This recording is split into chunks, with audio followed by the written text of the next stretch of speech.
요한복음 16장 16절에서 24절입니다.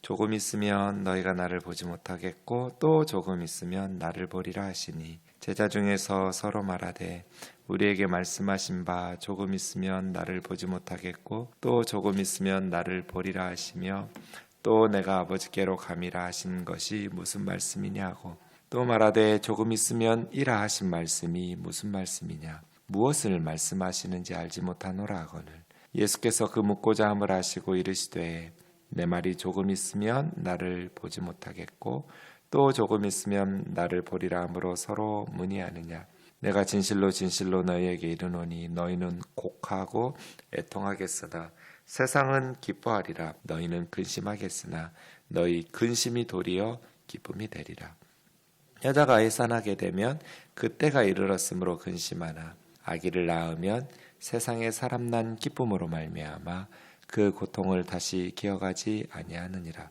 지금은 너희가 근심하나 내가 다시 너희를 보리니 너희 마음이 기쁠 것이요 너희 기쁨을 빼앗을 자가 없으리라. 그날에는 너희가 아무것도 내게 묻지 아니하리라. 내가 진실로 진실로 너희에게 이르노니 너희가 무엇이든지 아버지께 구하는 것을 내 이름으로 주시리라. 같이요. 지금까지는 너희가 내 이름으로 아무것도 구하지 아니하였으나 구하라 그리하면 받으리니 너희 기쁨이 충만하리라. 아멘. 16절에서 19절까지 조금 있으면이라는 말이 7번 나옵니다. 계속해서 조금 있으면 이렇게 예수님께서 조금 있으면 너희가 나를 보지 못하겠고 왜요? 십자가에 죽으시고 무덤에 들어가시니까 제자들이 볼 수가 없죠. 그런데 또 조금 있으면 나를 보리라. 아니 조금 있으면 못 보는데 왜 조금 있으면 다시 봐요? 무덤에서 계속 계시는 게 아니라 부활해서 나오실 거니까. 그런데 우리는 십자가와 부활 사건을 알고 있으니까 이 말씀이 쉽죠. 조금 있으면 너희가 나를 보지 못하겠고 그런데 또 조금 있으면 너희가 나를 볼 거야. 아, 십자가의 죽으심과 부활하심을 말씀하시는 거구나. 우리는 쉬운 말씀이에요.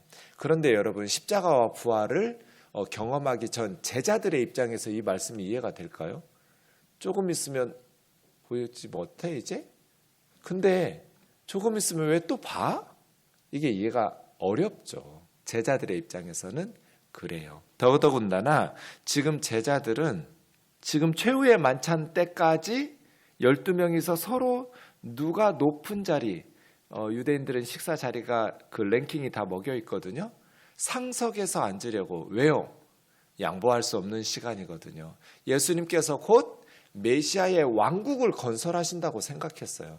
그러면 누가 예수님과 함께 메시아의 왕국에서 권력의 실세가 될 거냐. 12제자들이 서로 높은 자리를 차지하려고 경쟁하고 있었어요. 요한과 야고보의 형제들은 어머니까지 동원해가지고 예수님에게 보내서 알아서 갔는지 아들들이 부탁했는지 모르겠지만 그 어머니가 우리 아들을 주의 나라에 하나는 왼쪽에 하나는 오른쪽에 영의정 좌의정 우의정 이런 거 정승 만들어 달라고 부탁하는 거잖아요. 이런 상황이다 보니 지금 제자들의 머릿속에는 뭐가 가득해요? 하나님 나라가 완성되는 메시아의 왕국이 이 예루살렘에서 이루어진다고 생각하는 거예요. 그러니 십자가, 부활 이런 이야기들이 머릿속에 들어올 리가 없죠. 죽으심에 대해서 말씀을 안 하셔서 한 게 아니라 예수님 쉽게 말씀하셨어요. 알아듣기 쉽게 말씀 다 하셨는데 제자들의 생각이 지금 다른 곳에 있었고 또 우리처럼 십자가와 부활 사건을 깨닫지 못했기 때문에 십자가와 부활 사건 이후에도 제자들은 못 깨닫죠. 이게 뭐지? 나중에 성령님이 임하셔야 돼요. 오순절 성령 강림이 임해야 모든 예수 사건을 정확하게 깨달을 수 있어요. 예수님 말씀하시는 건 그 얘기예요. 지금은 너희가 다 알 수가 없어. 그런데 진리의 성령이 오시면 너희를 모든 진리로 인도하실 거야. 그게 무슨 말이에요? 이해가 안 돼, 지금은. 영적인 일은 세상적인 지식으로 이해할 수가 없어요. 성령님께서 깨우쳐 주셔야 비밀을 깨달을 수 있어요. 그래서 이 복음을 미스테리온, 비밀이라고 말해요. 그 비밀을 어렵게 말씀하셔서 못 깨닫는 게 아니에요. 사람들이 지금 자기 생각으로 가득 차 있기 때문에 못 깨닫는 거예요. 예수님의 말씀은 너무나 쉬운 말씀이었어요. 여기에 어려운 게 뭐가 있어요? 조금 있으면 너희는 나를 보지 못할 거야. 또 조금 있으면 다시 볼 거야. 근데 제자들은 이 조금 있으면이 뭐지? 왜 가시지? 메시아의 왕국을 건설해야 되는데? 또 가셨으면 못 보면 못 보지. 다시 조금 있으면 본다라는 건 뭐지? 아버지께로 가신다라는 거는 뭐지? 여러분, 이런 의문이 생기고 이해가 안 되면 예수님한테 여쭤보면 되잖아요. 근데 제자들은 예수님에게 여쭤보질 않아요. 자기들끼리 17절 보세요. 서로 자기들끼리 말해요. 네. 18절 끝에 보면 무슨 말씀이냐, 무슨 말씀 하는지 알지 못하노라. 몰라요. 네. 그래서 예수님께서 너희가 조금 있으면 나를 보지 못하겠고 또 조금 있으면 나를 보리라 함으로 서로 문의하느냐? 질문을 하고 싶었는데 질문을 못한 것 같아요. 예수님에게. 자기들끼리 뭔 말이야? 이런 상황이었어요. 20절이요. 진실로 진실로 너희에게 이르노니 예수님께서 아멘 아멘 레고 휘민 이 말로 시작하실 때는 특별히 중요한, 그런데 정말 중요한데 믿기 힘든, 그래서 아멘 아멘 진실로 진실로 내가 너희에게 이르노니 너희는 곡하고 애통하게 쓰나 세상은 기뻐하리라. 곡하고 애통한다라는 건 뭐예요? 작은 슬픔이 아니죠. 엄청난 심각한 고통과 슬픔이 너희에게 임할 거야. 왜요? 십자가 사건을 봐야 되니까. 엄청난 곡하고 애통하는, 그것이 마치 21절에 보면 여자가 해산하게 되면 세상에서 가장 큰 고통이 여자가 해산하는 고통으로 비유하잖아요.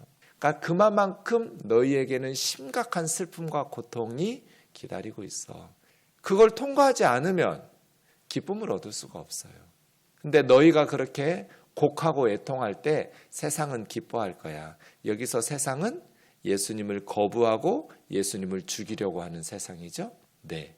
세상은 너희를 곡하고 애통하게 하는데 기뻐하고 알턴 일을 뽑았던 것처럼 예수님을 십자가에 죽이고 아주 기뻐하겠죠.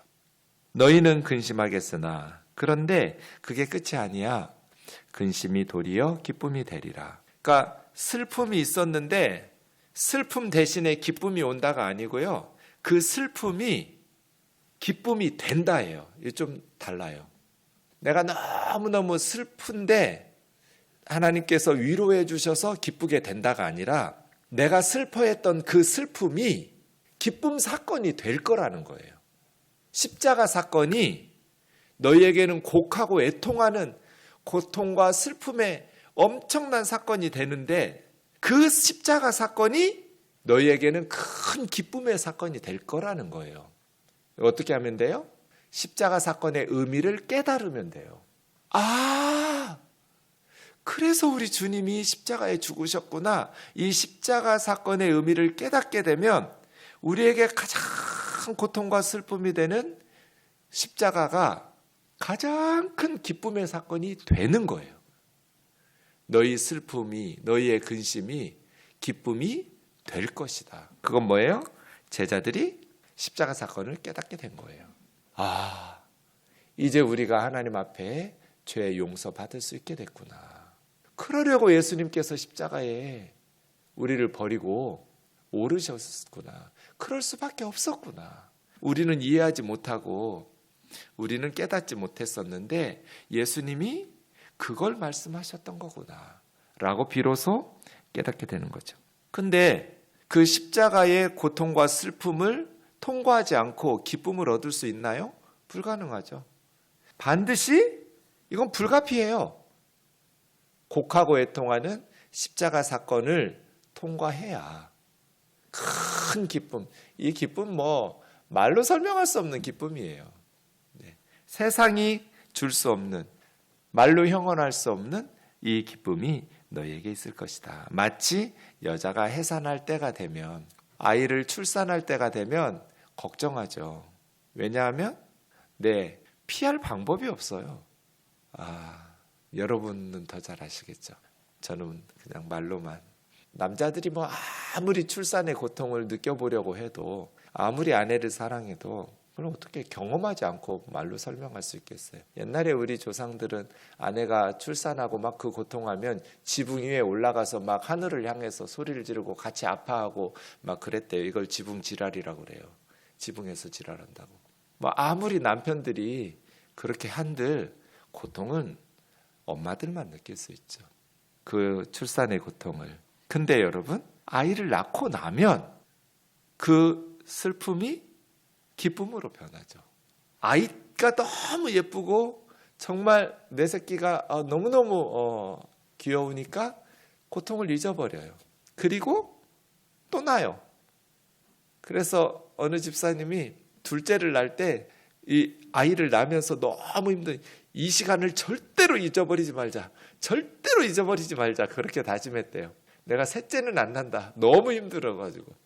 죽을 뻔했는데 첫째 날 때도 하늘이 노랬는데 너무 예쁘니까, 아이가 너무너무 예쁘니까 그 힘들었던 것을 잊는 거예요. 예수님이 그 말씀을 하는 거예요. 예수님의 십자가는 새로운 생명을 출산하는 고통이에요. 그래서 예수님의 십자가는 산통이에요. 산통. 예수님이 십자가의 고통을 통과해내야 새로운 생명들이 생기고 새로운 역사가 열려요. 하나님 나라의 역사에서 엄청난 대전환을 이루는 산통을 예수님이 십자가에서, 해산의 고통이 없이 자녀를 낳을 수는 없잖아요. 정확한 비유예요. 너희가 근심할 거야. 나 보지 못할 거야. 큰 슬픔이 너희에게 임할 거야. 그런데 그 슬픔의 사건을 통해서 너희는 세상이 줄 수 없는 엄청난 기쁨. 그런데 이 세상이 너희 기쁨을 빼앗지도 못해요. 22절에. 너희 마음이 기쁠 것이요 너희 기쁨을 빼앗을 자가 없으리라. 세상이 준 게 아니에요. 이 십자가 사건의 의미를 깨달으면 이 사람에게서 기쁨을 뺏을 세력이 없어요. 누군가가 십자가와 부활의 주님을 만났어요. 십자가의 의미, 하나님께서 날 이렇게 사랑하셨다고? 하나님께서 나에게 천국에 오라고 이 믿음 주셨다고? 뭐 이걸 어떻게 말로 설명할 수 있겠어요? 이 구원의 감격과 하나님의 사랑을 깨우치고 십자가와 부활의 주님을 만나고 알게 되면 이 사람에게서 이 구원의 기쁨, 하나님의 백성, 하나님의 자녀된 죄사함의 기쁨을 빼앗을 자가 없어요. 세상이 준 게 아니에요. 그래서 세상이 뺏을 수도 없어요. 근데 십자가의 의미를 모르니까 세상이 주는 기쁨을 만족하며 사는 거죠. 하나님이 주시는 이 십자가와 부활, 하나님의 구원의 의미를 모르니까 기껏해야 돈? 그까짓 게 뭘 우리에게 기쁨을 줄 수 있어요. 돈 많아봐야 죄나 짓지. 돈 없으면 죄질 기회도 적어요. 돈과 권력이 많으니까 교만해지고 바람피고 더 가지려고 욕심부리고 다른 사람 무시하고 가난하고 못 배운 사람 멸시하고, 좋은 것도 많지만 그러지 않은 사람도 많지만 이거 힘들어요. 그래서 제가 늘 말해요. 저 개척교회 할 때 예수님이 전부였어요. 그냥 문자적으로 전부였어요. 교회가 커지니까요 마음이 변하더라고요. 초심을 잃지 않으려고 목사님은 안 잃어버리죠? 아니요, 나 잃어버렸어요. 그렇게 말해요. 여러분 목사를 위해서 기도하셔야 돼요. 내가 성도 몇 명 안 될 때는 그 성도 한 사람 한 사람이 전부였어요. 근데 요즘은 성도님들이 많으니까 어떤 때는 몇 번 반복해도 이름도 잊어버려요. 많이 오시니까. 변했어요. 나는 변하지 않았어요. 다른 목사들과 달라요. 저는 양심상 그렇게 말할 수가 없어요. 교회가 작을 때, 성도 몇 안 될 때는 예수님이 전부였고 그 성도 한 사람 한 사람이 천하보다 귀했어요. 한 사람 교회 오는 게 너무 행복했어요. 지금은 변했어요. 근데 계속해서 변해가지 않으려고 몸부림쳐요. 변하는 순간 나는 더 이상 예수님의 제자는 아니니까, 싹군 목자니까. 세상이 주는 기쁨, 그것이 하나님의 사역이라 할지라도 그거에 취하고 구원받은 기쁨, 예수님의 십자가의 은혜로부터 흘러내려오는 그 생수를 마시지 않으면, 그것을 사모하고 그 은혜를, 그래서 우리가 다음 주에 특별 새벽 기도회 하는 거잖아요. 아이들 끄집고 나와가지고 은혜를 사모하면서 기도를 준비하면서 고난주간에 우리가 특별히 기도 좀 하자. 왜요? 십자가의 은혜를 누리자는 거잖아요. 세상이 주는 기쁨 말고 예수님이 우리를 위해서 고난 당하신 것을 기억하자. 십자가의 은혜를 회복하자는 거잖아요. 이 기쁨 말이에요. 이 은혜. 성령이 도우셔서 너희가 완벽하게 이해하게 되는 그날에는 아무것도 내게 묻지 아니하리라. 물을 필요가 없잖아요. 다 알았는데 이제. 성령이 오셔서 십자가와 부활의 의미를 다 알았어요. 이제 뭐 하면 돼요? 이제는 땅끝까지 가서 복음 전하면 돼요. 예수님 공생애 동안에는 이방인의 고을로 가지 말라고 그랬어요. 이스라엘의 잃어버린 자에게로 가라고 했어요. 십자가와 부활을 경험하지 않고 그걸 깨닫지 못했으면 땅끝까지 가서 전할 말이 없어요. 그런데 이제 마지막 순간에 부활의 주님은 천하 만민에게 가서 복음을 전파하라고 부활의 주님이 말씀하신, 이제 다 알았어요. 성령 안에서 제자들이 알아야 될 게 끝났어요. 신호등이 바뀐 거예요. 십자가와 부활을 깨닫기 전에는 아직 빨간 신호등이에요. 선교 나가면 안 돼요. 그런데 복음서 끝에 가면 이제 파란 신호등으로 바뀌었어요. 땅끝까지 모든 족속에게 가서 복음을 전하고 천하 만민에게 제자 삼으라고 말씀하시잖아요. 그때는 물을 필요가 없죠. 그때 기도해라. 내 이름으로 주시리라. 무엇을 너희가 구하든지.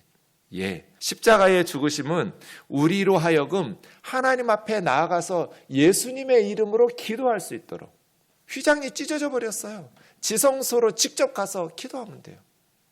새로운 상황, 새로운 역사가 시작되었어요.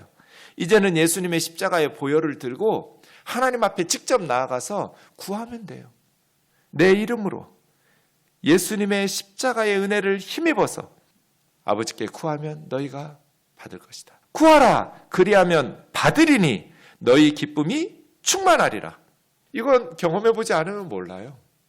예수님의 이름으로 십자가의 공로 힘입어서 아버지 앞에 나아가서 기도하고 구할 때 주님께서 우리에게 주셔요.